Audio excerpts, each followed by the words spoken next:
विद्यार्थियों, आप सभी का ई लेक्चर की श्रृंखला में स्वागत है।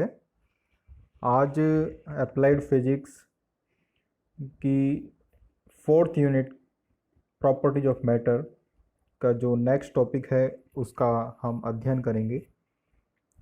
तो पिछले ई लेक्चर्स के अंदर हमने इलास्टिसिटी क्या होती है, डेफिनेशन क्या है इलास्टिसिटी की, और क्या इलास्टिसिटी का रीज़न है, इसके बारे में हमने अध्ययन कर लिया था।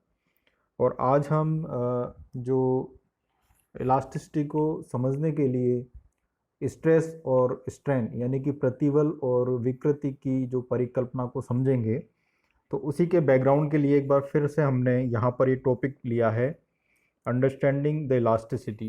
किस प्रकार हम इलास्टिसिटी को समझ सकते हैं। तो इसको एक पिक्टोरियल फॉर्म में यहाँ पर दिखाया गया है कि इलास्टिसिटी का रीजन क्या है। इसको अपन समझ लेते हैं, उसके बाद हम स्ट्रेस और स्ट्रेन के ऊपर फोकस करेंगे। तो how we can understand the elasticity, तो इसके लिए हम थोड़ा यहाँ पर ध्यान देंगे कि किसी भी मटेरियल की अगर हम बात करें तो मटेरियल जो है डिफरेंट मॉलिक्यूल्स एटम से मिलकर बना होता है। सपोज़ ये डिफरेंट मॉलिक्यूल्स हैं, और अगर हम एक ऑर्डर्ड मटेरियल की बात करें जिसका स्ट्रक्चर, इंटरनल स्ट्रक्चर ऑर्डर्ड है, तो वहाँ पर जो डिफरेंट मॉलिक्यूल्स हैं वो अंतराण्विक बलों के द्वारा एक दूसरे से एक निश्चित दूरी पर स्थित हैं, इंटरमॉलिक्यूलर डिस्टेंसेस पर।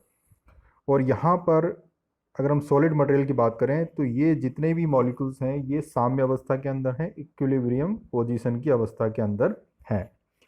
लेकिन यदि हम किसी भी पदार्थ पर एक एक्सटर्नल डिफॉर्मिंग फोर्स अप्लाई करते हैं, फॉर एग्जांपल यहाँ पर ये एफ डिफॉर्मिंग फोर्स अप्लाई किया गया है किसी एक डायरेक्शन के अंदर, तो इस फोर्स के कारण क्या होगा कि ये जो अणु या परमाणु है जो अपनी साम्य अवस्था के अंदर स्थित था, उस पर बल लगने के कारण अब ये अपनी साम्य अवस्था से विचलित होकर थोड़ा सा आगे की तरफ डिस्प्लेस हो जाएगा।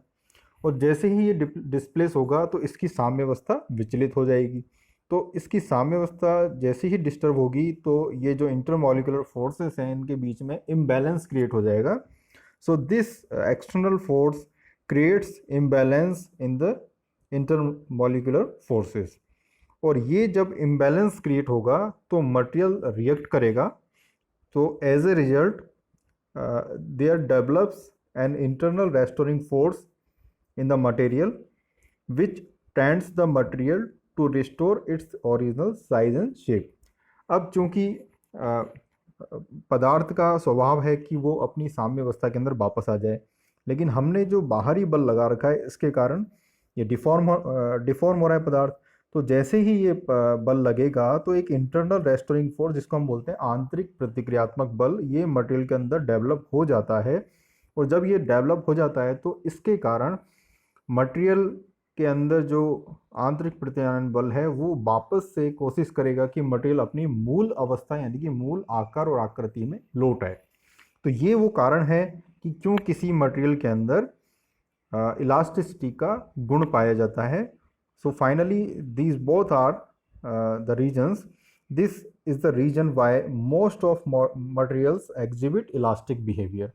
और इसी आंतरिक प्रत्यानयन बल उत्पन्न हो जाने के कारण जो पदार्थ हैं इलास्टिसिटी को शो करते हैं, इलास्टिक बिहेवियर दिखाते हैं। To understand elasticity we need to study stress and strain. अब इलास्टिसिटी को अच्छे से समझने के लिए हमें स्ट्रेस और स्ट्रेन को समझना आवश्यक है। स्ट्रेस का मतलब होता है प्रतिबल हिंदी के अंदर, और स्ट्रेन का मतलब होता है विकृति। तो इसको अब हम डिटेल में आगे पढ़ेंगे। तो इसके लिए अब हम यहाँ पर देखते हैं कि प्रतिबल क्या होता है। तो प्रतिबल के लिए ये आप समझिए, जैसा कि हमने पिछली स्लाइड्स के अंदर देख लिया था कि प्रतिबल internal restoring force divided by area, यानी कि आंतरिक प्रतिक्रियात्मक बल एकांक क्षेत्रफल पर लगने वाला आंतरिक प्रतिक्रियात्मक बल स्ट्रेस यानी कि प्रतिबल होता है। अब प्रतिबल कितने प्रकार के हो सकते हैं? तो there are many types of stress but here we will discuss main types of stress, namely longitudinal stress. अब longitudinal जो स्ट्रेस है वो दो प्रकार का होता है, एक होता है टेंसाइल स्ट्रेस और एक होता है कंप्रेसिव स्ट्रेस। यानी कि जब हम प्रतिबल की बात करते हैं तो प्रतिबल कई प्रकार का होता है, जिसके अंदर आपके मिक्सअप ऑफ स्ट्रेसेस भी आ जाता है, थर्मल स्ट्रेस भी आ जाते हैं, कंबाइंड फॉर्म्स भी होती हैं स्ट्रेसेस की। लेकिन हम बेसिक जो स्ट्रेस होते हैं, प्रतिबल होते हैं, उन्हीं के बारे में यहाँ पर हम अध्ययन कर रहे हैं सिलेबस के अकॉर्डिंगली। तो मेनली यहाँ पर तीन टाइप के स्ट्रेस दे रखे हैं। जो पहला है लॉन्गिट्यूडनल स्ट्रेस, इसको हिंदी में बोलते हैं अनुदैर्ध्य प्रतिबल। तो जो अनुदैर्ध्य प्रतिबल होता है वो फिर से दो प्रकार का होता है, टेंसाइल स्ट्रेस और कंप्रेसिव स्ट्रेस। यानी कि हिंदी में इसको बोलेंगे तनन प्रतिबल और ये है संपीड़न प्रतिबल। ठीक है, तो अनुदैर्ध्य प्रतिबल दो प्रकार के हो गए अपने। और दूसरा है वॉल्यूम स्ट्रेस यानी कि आयतन प्रतिबल। और ये दोनों ही जो स्ट्रेस हैं, दोनों ही प्रतिबल हैं, वो under the normal type of force, यानी कि जो फोर्स है अभिलंब तह लग रहा है, मतलब पदार्थ के ऊपर लंबवत लग रहा है, तो इस तरह के जो बल हैं उनके प्रभाव में ये दोनों ही प्रतिबल उत्पन्न होते हैं पदार्थ के अंदर। फिर तीसरा आ जाता है शियर स्ट्रेस। शियर स्ट्रेस मतलब कि अगर मैं किसी भी पदार्थ के ऊपर टेंजेंशियल डायरेक्शन के अंदर, यानी किसी एक फलक के ऊपर टेंजेंशियली यानी कि स्पर्श रेखीय रूप से मैं इसको बल को अप्लाई करूं, तो फिर जो मटेरियल के अंदर स्ट्रेस डेवलप होता है वो आपका अंडर टेंजेंशियल स्ट्रेस होगा, अंडर टेंजेंशियल फोर्स होगा ये स्ट्रेस। तो इसको हम बोलते हैं शियर स्ट्रेस। तो ये आपके मेन तीन प्रकार के स्ट्रेस हो गए, इनको हम यहाँ पर अध्ययन करेंगे।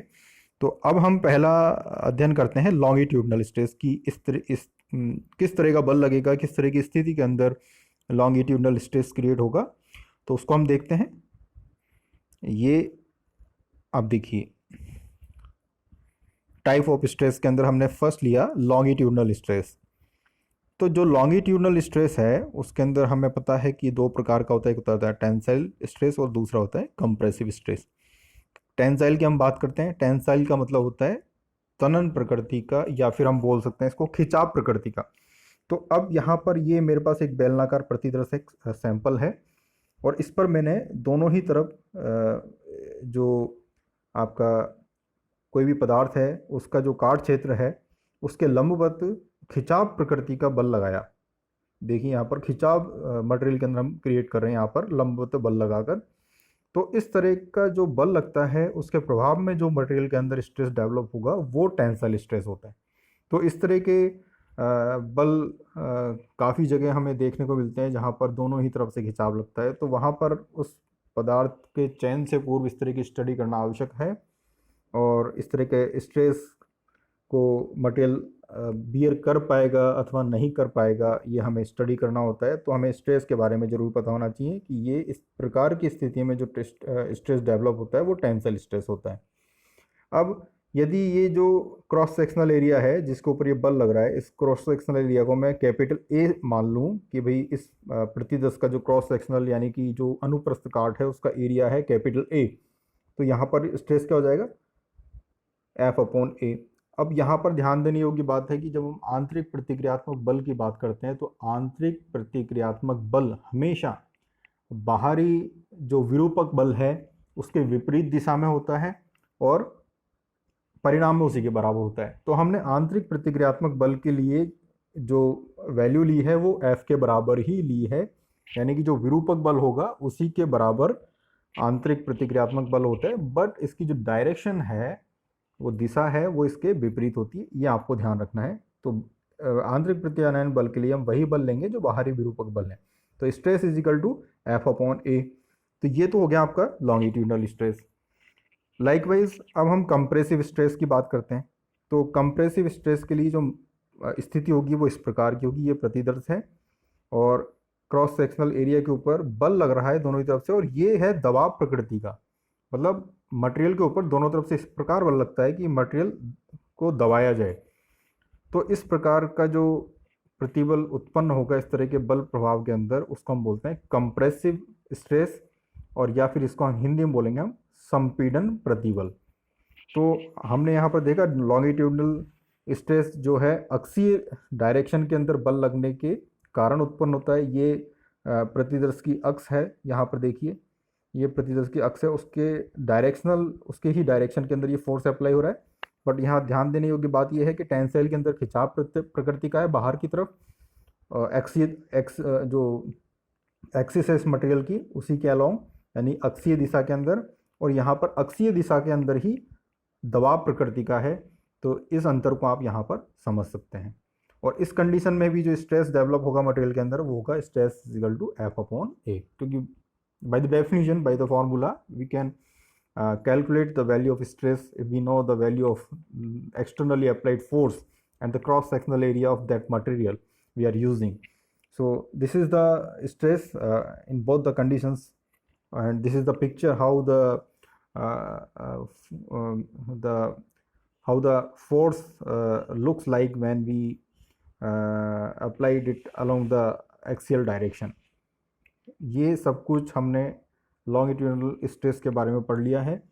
अब आने वाले ई लेक्चर के अंदर हम जो दूसरे प्रकार के स्ट्रेस हैं यानी कि वॉल्यूम स्ट्रेस और शियर स्ट्रेस, उसके बारे में हम अध्ययन करेंगे।